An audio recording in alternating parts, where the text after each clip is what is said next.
The sun hung low, casting a gentle glow over our suburban enclave, a place where manicured lawns testified to the silent war between nature and human order. It was a Saturday afternoon, the kind that begged for a slow start and the comfort of routine chores. There I stood, bucket in hand, letting soapy water cascade over the hood of my car. It was a ritual I found oddly meditative, the steady rhythm of the water, the squeak of the sponge against metal, the transformation from dust-covered to gleaming, all of it a simple pleasure. But beneath the tranquility lurked the ever-watchful eyes of Karen, our neighborhood's self-appointed overseer, a woman whose life seemed dedicated to the rigorous enforcement of the HOA's unwritten rules. Karen, with her helmet hair and steely gaze, was both an institution and an enigma. Her presence as constant as the morning sun. It wasn't long before she appeared, striding with purpose down the sidewalk, her silhouette framed against the dazzling afternoon light. There was an air about her, a certainty that came with the conviction of knowing, or believing, that she was always right. Her footsteps were not hurried, yet they conveyed urgency. She was the kind of person who carried herself as though she was constantly on the brink of resolving a crisis only she could see. I continued my task, noticing her presence out of the corner of my eye. The water pooled around my feet, a tiny lake in the center of my driveway. Excessive, perhaps, but harmless. Yet, to Karen, it was a transgression of the highest order. She halted at the edge of my property, her eyes narrowing as if she were surveying a battlefield. The air was thick with unspoken judgment. There was a moment of silence, a pause where her disapproval lingered in the air. I could almost hear the wheels turning in her mind, calculating the best course of action. Her phone appeared, a sleek appendage to her authority. She dialed with the precision of a surgeon making the first incision. In that moment, the world held its breath. The irony was not lost on me. A call to the authorities over something as mundane as washing a car was an overreach even by Karen's standards. Yet here she was, summoning law enforcement as if I were a fugitive from justice. A slight pang of annoyance stirred within me, but it was quickly replaced by a resigned amusement. There was something almost theatrical about Karen's approach to conflict, a dramatist in the suburban opera. I watched her bemused as she spoke briefly, her expression a mask of indignation. It was a performance, though not for my benefit. Karen lived for the unseen audience she imagined behind every curtain and curtain blind in the neighborhood. As she concluded her call, a smug satisfaction settled over her features. She had done her part to maintain order. A soft breeze rustled the leaves of the nearby oak, whispering secrets I was in no hurry to decipher. I rinsed the car with deliberate slowness, an unspoken statement of defiance. The water sparkled in the sunlight, tiny diamonds cascading to the ground. It was a beautiful day for a revolution, however small it might be. In the distance, the wail of a siren pierced the serene afternoon. I leaned against the damp, cool surface of my car, a quiet observer of the absurdity unfolding. Karen, vigilant as ever, awaited her vindication. But I knew that life, much like water, had a way of slipping through the tightest grasps, evading control and finding its own path. Let her have her moment.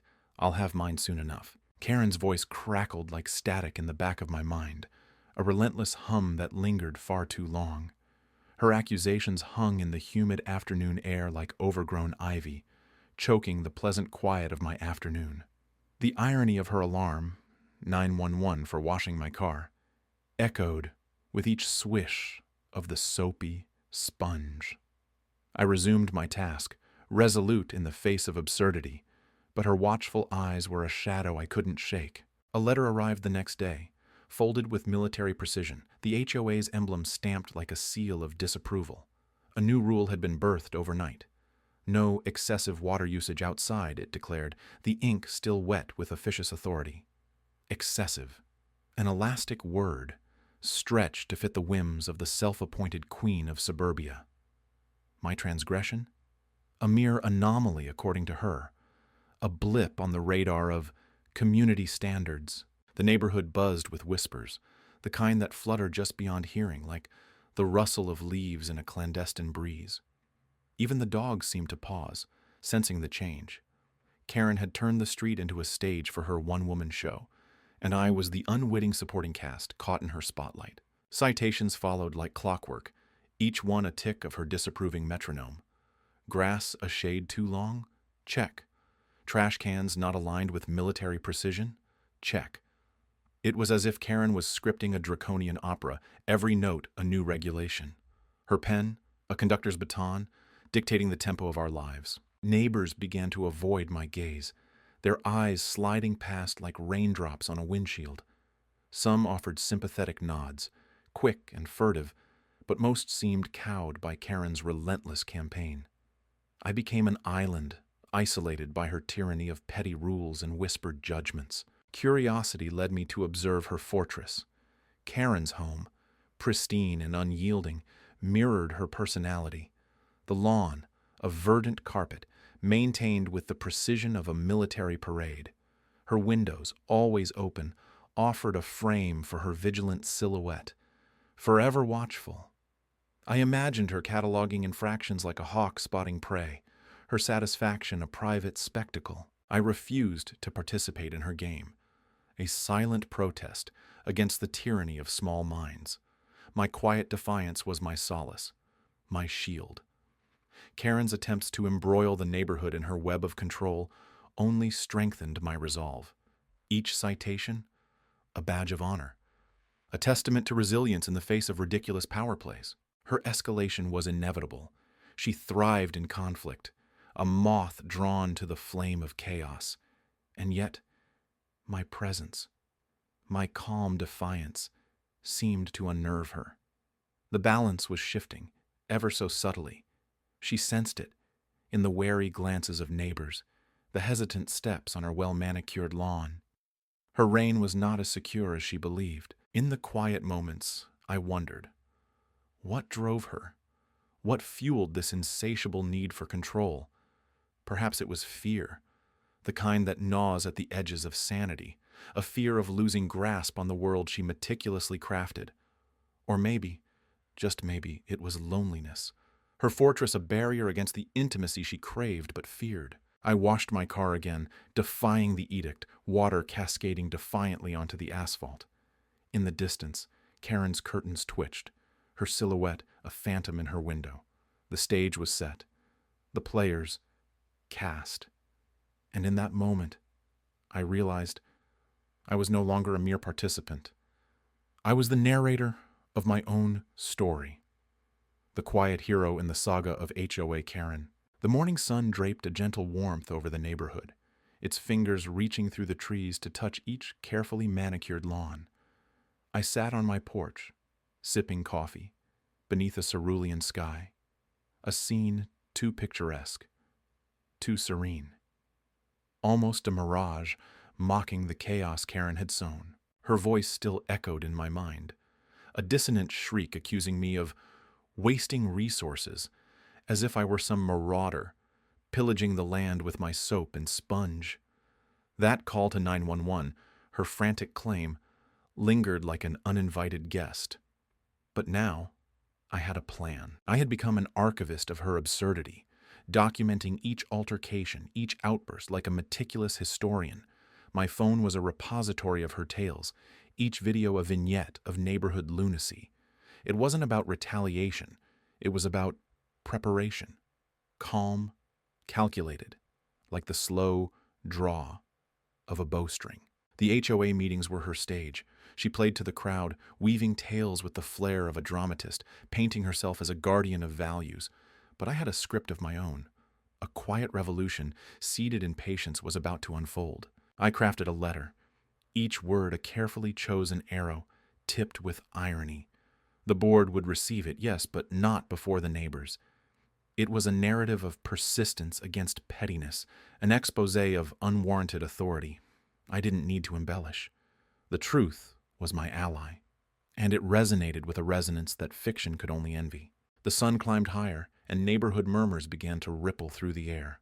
I watched as Karen strutted down the street, clipboard in hand, the scepter of her self-bestowed kingdom. Her gaze flickered over me, her lips curving into a smile that never reached her eyes. I returned the gesture, a silent acknowledgement of the game we played. Photographs and footage, each a testament to her rule, were woven into my narrative. The letter wasn't a weapon. It was a mirror, reflecting her deeds back at her, stripped of the varnish she applied so liberally. When the time came, I delivered my missive with understated reverence, slipping it into mailboxes like a clandestine whisper. The community, previously silent, began to hum with quiet rebellion. Karen's reign of pettiness was no longer unchallenged. Days passed, and the air shifted.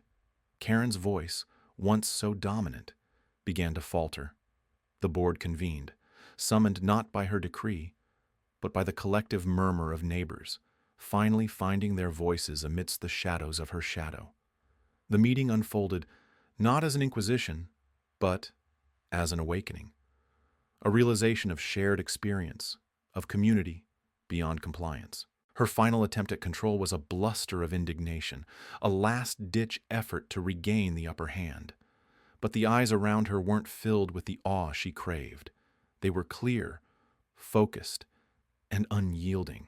My letter had become a catalyst, transforming whispers into a chorus. In the aftermath, the street seemed different, lighter, as if relieved of an unseen weight. I continued to wash my car, the water flowing freely like a testament to resilience. There was something poetic in the streams, in the suds that traced patterns along the metal, a quiet defiance in the face of absurdity. Karen, still clutching her clipboard, retreated not in defeat, but in realization. Her reign reduced to echoes, her authority as transient as the foam swirling down the drain. The neighborhood was ours again, a patchwork quilt of differences bound by shared spaces, not dictated by an iron rule. As I rinsed the last of the soap away, a sense of closure washed over me. The world, still turning under the sun's gentle gaze, felt new, as if we had all, somehow, stepped into a brighter day. The air was heavy with the quiet anticipation of a brewing storm, the kind that rumbles without yet breaking. A low hum beneath the fabric of daily life. I sat at my kitchen table, fingers tracing over legal documents with the care of an artist touching up a masterpiece. The papers were a map, leading me toward the kind of justice that doesn't shout but whispers insistently until it's heard. Karen's complaint, filed in bold ink, lay discarded in a pile of irrelevance. Wasting resources, she had called it, when the real waste was her righteous indignation, spilling over the neighborhood like an overfilled cup of lukewarm tea. Her voice had been the shrill call of a peacock, proud and piercing, drawing unwanted attention to the very heart of mundane suburbia. But beneath her noise, my silence had grown roots. I had spent evenings cultivating patience, like a gardener nurturing a stubborn seed. I learned the language of persistence, how to let it speak through actions rather than words. A conversation with a lawyer revealed paths previously concealed. All it took was a gentle nudge to set the legal machinery in motion. There was an elegance in the law, a quiet power in its ability to shape the chaos into order, to transform an unjust act into a measured response. I filed a counter-complaint, not out of pettiness but principle. The irony was not lost on me. Karen, who wielded the HOA rulebook with iron conviction, had tripped over her own regulations. My actions were a reflection, a mirror held up to her own tyranny. The days began to stretch, taut with expectation, as the neighborhood buzzed with its usual hum of lawnmowers and chattering children. Karen, with her ever-watchful eyes, seemed oblivious to the undercurrents shifting beneath her feet. Her reign was built on the frail foundations of a paper fortress, vulnerable to a gust of rationality. My resolve was a stone dropped into a pond, causing ripples that spread outward, touching lives without fanfare. Neighbors, once silent, began to murmur agreement in quiet corners of the community. Karen had overstepped, and now there was a collective leaning toward balance. I felt their support like a gentle breeze at my back, urging me forward. The day of the hearing arrived with the unassuming grace of a weekday morning, the sky a muted canvas of grays. I walked into the room with the calm assurance of someone who had learned to breathe in the face of adversity. Karen sat opposite me, her expression a carefully constructed mask, but her eyes betrayed a flicker of uncertainty. As proceedings unfolded, the truth unfolded like a carefully written script. My lawyer's words were precise, cutting through the noise with the clarity of a bell tolling in a quiet chapel. The irony of the situation was a sweet, unspoken symphony, playing beneath the surface of legal jargon. When the decision echoed through the room, it was not a loud, triumphant cry, but a subtle nod to justice served. I watched Karen, her composure cracking like a porcelain vase as the realization settled upon her. It was not a victory for one, but a quiet reclamation of peace for many. As I stepped out into the cool embrace of the afternoon, the air felt lighter, as if the weight of her discontent had been lifted from the neighborhood's shoulders. A small smile touched my lips, a private acknowledgement of the power in quiet persistence. I was free to wash my car under the open sky, water pooling beneath my feet in a shimmering testament to resilience. The world continued spinning, and in its ceaseless motion, I found a contentment that needed no words. The morning mist clung to the streets like a reluctant goodbye as I stepped outside with a quiet resolve. The HOA board meeting was today, a gathering that felt more like a courtroom than a community discussion. The air was heavy with the scent of freshly cut grass, a deceptive calm before the unfolding storm. Karen, in all her self-appointed glory, had been relentless. The echoes of sirens and her accusatory finger still lingered in the back of my mind, a constant reminder of her crusade against my harmless Saturday car wash. She had become the embodiment of 1,000 petty gripes. Her voice always a pitch too high, her insistence that everyone conform to her vision of order as suffocating as a tightly laced corset. Today was the day that the community, weary of her reign of small tyrannies, would gather to weigh the scales of neighborly justice. The community center loomed ahead, a modest building that had seen countless bake sales and holiday parties, now transformed into a theater of suburban politics. As I entered, the clamor of voices collided with the smell of stale coffee, a blend of anticipation and caffeine-induced jitters. The room was arranged with chairs in a semicircle, an attempt at fostering inclusivity, though the effect was more of a makeshift arena. Karen sat at the head of the assembly, her posture rigid, her eyes scanning the crowd like a hawk spotting prey.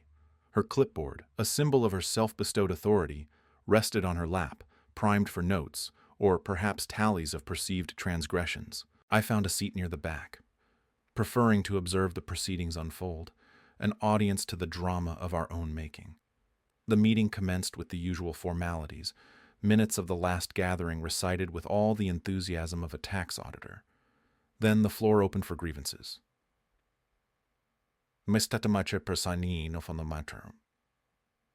Karen's voice cut through the air, addressing the room with the conviction of someone who has spent too much time listening to her own speeches. Her list of complaints was an exhaustive catalog of minor infractions, each delivered with a theatrical flourish. Misplaced trash bins, improperly pruned hedges, and then, as if building to a crescendo, the alleged wastage of resources. My car wash incident. The attention shifted towards me, a collective gaze of expectancy. I stood slowly, feeling the weight of their eyes. There was no need for dramatic retorts or defensive outbursts. Instead, I spoke plainly, detailing the facts. The water usage was minimal, within the household allowance. The soap biodegradable. Simple, practical truths, devoid of embellishment, yet each one a quiet rebellion against her exaggerated claims. The room's atmosphere shifted from tension to consideration. Neighbors exchanged nods, whispers of agreement rippling through the crowd. Karen's facade of control faltered, her composure cracking under the collective realization that her crusade was built on fragile foundations. A neighbor, usually silent at these events, rose to speak. His voice was calm, yet carried the weight of shared exhaustion. The community, he said, was more than rules and regulations. It was about understanding, cooperation, and yes, even forgiveness. His words hung in the air like dust caught in a sunbeam. It was not a dramatic overthrow, nor a sudden rebellion, but rather a quiet unraveling of Karen's tightly wound grip. The meeting moved forward, past Karen's objections, past her insistence on adherence to her personal code of conduct. The board voted, a decisive motion to revise policies to foster collaboration and communication rather than rigid enforcement. As I left the community center, the sun broke through the clouds, casting the street in a warm, golden light. The neighborhood felt lighter, as if a collective sigh of relief had dispelled the gloom.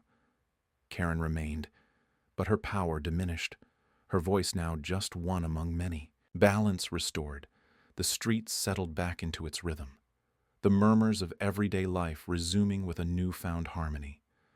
And I, quietly victorious, returned home, the water hose waiting patiently, an emblem of small triumphs and a promise of peaceful weekends ahead.